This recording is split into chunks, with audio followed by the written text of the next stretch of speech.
Sve što vas interesuje na jednom mestu. Vaša dnevna doza. Prijavite se.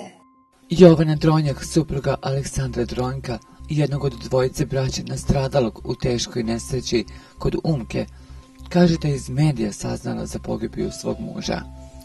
Inače, njen suprug Aleksandar i njegov brat Miloš Petrović iz Velikog Borka kod Barajeva poginuli su prekjuče popodne u naselju Rucka kod Umke, kada je BMW 318 kojim je upravljao Aleksandar u punoj brzini sletao s puta. Automobil se bukvalno popeo na dva točka i krovom udario u stup električne rasvete. Od zadobijenih povreda obojica mladića su izdahnula odmah. Poslednji naš razgovor bio je uobičajen. Kako si, šta rade deca? Kasnije sam ga zvala. Telefon je zvonio, ali bez odgovora. A tada smo iz medija saznali da su on i Miloš poginuli, ispričala je Jovana. Majka braće Zorica juče je bila u Institutu za sudsku medicinu po stvari sinova koje je zauvek izgubila.